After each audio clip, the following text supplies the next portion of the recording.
हम लोग बता रहे थे ना ये चीज़ जो बिहार में समस्या जिस तरीके की है। अब अगर मैं आपको एक चीज़ थोड़ा सा मैं आपको बताऊं कि अगर बिहार में आज आपको कहीं ना कहीं डॉरी देखने के लिए अगर मिल रहा है तो फ्रेंड्स डॉरी ऐसा नहीं है कि सिर्फ बिहार में है। आप जितने भी एग्रीकल्चरल स्टेट्स हैं ना, वो चाहे आप देख लीजिए झारखंड, बिहार, यूपी, पंजाब, हरियाणा, इन सारे स्टेट में आपको प्रॉब्लम दिखेगा डॉरी का, दहेज का यहाँ पे समस्या आपको दिखेगा। आपको ऐसा क्यों लग रहा है कि जो आप, ऐसा नहीं है कि लिटरेसी का बात है, आपको ऐसा लगेगा कि जितने भी एग्रीकल्चरल स्टेट हैं, एग्रीकल्चरल स्टेट का मेन प्रॉब्लम क्या है? क्योंकि यहाँ का जो एग्रीकल्चरल स्टेट है यहाँ पे पर कैपिटा इनकम कम है। अभी मैं आपको जो बता रहा था इस डायग्राम से आप अगर समझें, बिहार का हम एक छोटा सा बस एग्जांपल लेते हैं, सेम केस आपके यूपी में भी होगा, सेम केस आपके हरियाणा में होगा, पंजाब में होगा। इसको पहले समझिए क्या है फ्रेंड्स। बिहार के पास जो है ना, ये टोटल जो इसका एग्रीकल्चर है वो डिपेंड करता है मॉनसून पे, और यहाँ पे एलुवियल सॉइल बहुत ज़्यादा है क्योंकि सॉफ्ट यहाँ पे बहुत सारा रिवर्स का फ्लो है, तो एलुवियल सॉइल ज़्यादा है। अब एलुवियल सॉइल होने के वजह से यहाँ पे इसको एग्रीकल्चरल स्टेट का हम लोग दर्जा देते हैं। यहाँ पे एग्रीकल्चर बहुत अच्छे से होता है, यही एग्रीकल्चर होता है। तो इस एग्रीकल्चर से क्या होता है, ये एग्रीकल्चर हर साल फिक्स नहीं होता फ्रेंड्स, बिकॉज ये एग्रीकल्चर डिपेंड करता है किस पे, मॉनसून पे डिपेंड करता है। और इस मॉनसून के वजह से क्या होता है ना, फिक्स एग्रीकल्चर नहीं हो पाता हर साल। कभी एल नीनो हो जाता है, कभी ला लीना हो जाता है, कभी सूखा आ जाता है, कभी अच्छा होता है, तो ये फ्लक्चुएट करता रहता है। If you will be seeing the graph, you will find that this is the graph.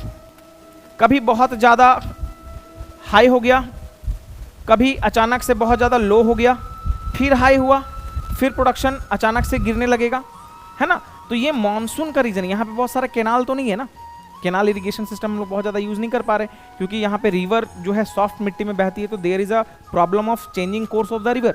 River अपना मार्ग बदल लेती है, तो ये यहाँ पे समस्या है।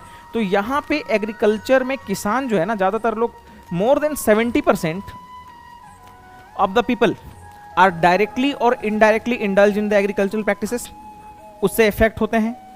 अगर 70% लोग जो यहाँ पे हैं वो किसान से, मतलब जो बागबानी होता है, किसानी होता है, एग्रीकल्चर से कहीं ना कहीं ये लोग रिलेट करते हैं, कृषि से या कृषि पर आधारित हैं। अब इसमें क्या होता है, आपको मैं समझाना ये चाह रहा हूँ कि दहेज ऐसा नहीं है कि जो पढ़े लिखे हैं या लिटरेट स्टेट हैं या लिटरेसी रेट जहाँ पे ज़्यादा है वहाँ पे दहेज नहीं है, है ना, जहाँ कम है ये भी फैक्टर है, नो डाउट, लेकिन इससे बड़ा नेचुरल फैक्टर भी है दहेज में।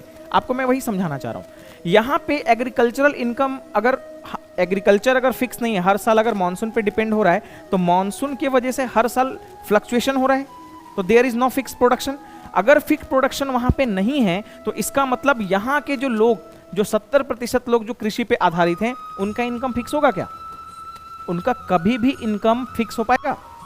और आपको ये चीज़ फ्रेंड्स पता होना चाहिए कि फिक्स इनकम के लिए हम लोगों को, जब फिक्स इनकम हमारा रहता है ना, तो हम लोग के डेवलपमेंट के लिए सबसे पहला चीज़ होता है प्लानिंग। आपने देखा होगा इंडिया जैसे ही आज़ाद हुआ 1951 में, हम लोगों ने फर्स्ट 5 ईयर जो प्लान है ना, 5 ईयर प्लान, हम लोगों ने फर्स्ट 5 ईयर प्लान लाया, और ऐसे बहुत सारे 5 ईयर प्लान को हम लोगों ने दिया मंजूरी, हम लोगों ने लाया। क्यों? क्योंकि planning is the basic need for the development. You can not develop without planning. और प्लानिंग होगी कहाँ से? ये होगी आपके फिक्स इनकम से। जैसे जितने भी स्टूडेंट यहाँ पे रह रहे हैं, ऑफलाइन ऑनलाइन जो भी देख रहे हैं, जितने भी स्टूडेंट यहाँ पे रह रहे हैं, उनका घर अगर मान लेते पटना में रहने का उनका 7,000 रुपया का खर्च है, हर महीने उसको घर से 7,000 रुपये आ जा रहे हैं, तो 7,000 रुपये उनका यहाँ पे बजट है। अगर मान लेते हैं किसी दिन किसी महीने 5,000 आया, तो इनका क्या हो जाएगा? बजट गड़बड़ा जाएगा, फिर परेशान हो जाएंगे वो, है ना। तो यही प्रॉब्लम है। अगर फिक्स इनकम है तो there is planning, and if there is planning there is development. अब वापस यहां पे आइए, फिक्स इनकम है, प्लानिंग है, प्लानिंग की कमी है। अब यहां पे जो 70% लोग जो हैं डायरेक्टली जो एग्रीकल्चर से जुड़े हुए हैं, ये लोग क्या करेंगे? जब यहां पे होगा तो ये अपने बाल बच्चे का शादी, आप जो बेटी होगी ना, इसका शादी करना चाहेंगे ऐसे व्यक्ति के साथ जिनका इनकम होगा फिक्स। तो आपको ये पता होना चाहिए कि जो फिक्स इनकम होता है वो किसका होता है? फिक्स इनकम होता है गवर्नमेंट जॉब वालों का। तो that's why there is a craze of government job employees in Bihar, UP, Madhya Pradesh, Haryana, Punjab. यहाँ पे गवर्नमेंट जॉब वाले लोगों का ज़्यादा डिमांड है। और आपको पता है फ्रेंड्स कि गवर्नमेंट जॉब में काम करने वाले लोगों की संख्या बहुत ज़्यादा है नहीं, तो there is a greater demand and less supply.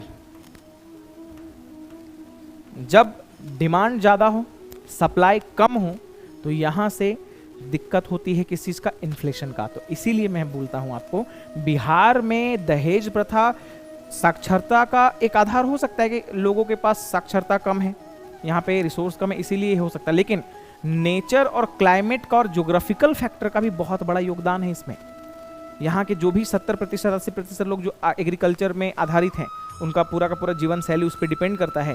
वो सारे लोग अपनी बेटी का जब शादी करते हैं ना, जमीन बेचकर किसी भी चीज़ का, तो वो चाहते हैं कि उनकी बेटी प्लानिंग करे, क्योंकि उनका डेवलपमेंट होता है। इसीलिए यहाँ पे सरकारी नौकरी वाले लड़कों का डिमांड है। तो इसीलिए सरकारी नौकरी वाले लड़कों का जब डिमांड है, या जिसका इनकम फिक्स है, ऐसे लोगों का डिमांड है, तो उसके लिए यहाँ पे फिर बोली लगाई जाती है। उसी को तो दहेज बोलते हैं। समझ पा रहे हैं? That's why there is a dowry in Bihar, there is a dowry in Uttar Pradesh, there is a dowry in Rajasthan, there is a dowry in Gujarat, there is dowry in Haryana, in Punjab. यही कॉन्सेप्ट है।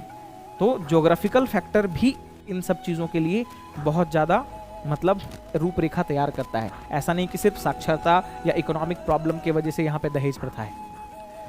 अक्सर देखिएगा आप, बीजेपी गवर्नमेंट या जो मोदी जो है यहाँ पे, जो अभी गवर्नमेंट हमारे यहाँ पे भारत में है, ये अक्सर बोलती है हम किसानों की आय को डबल करेंगे, किसानों का फिक्स इनकम करेंगे, डबल करेंगे। वाई? क्योंकि उनको पता है कि किसान जो है यहाँ पे इन वाले नॉर्दर्न क्षेत्र में क्या है, नॉर्दर्न रीजन में 70 to 80% people are directly indulge in agriculture practices. तो इन लोगों का इनकम फिक्स होगा तो there will be planning, and if there will be planning there will be a way for the development that will be leading to the higher literacy rate, higher HDI, human development index.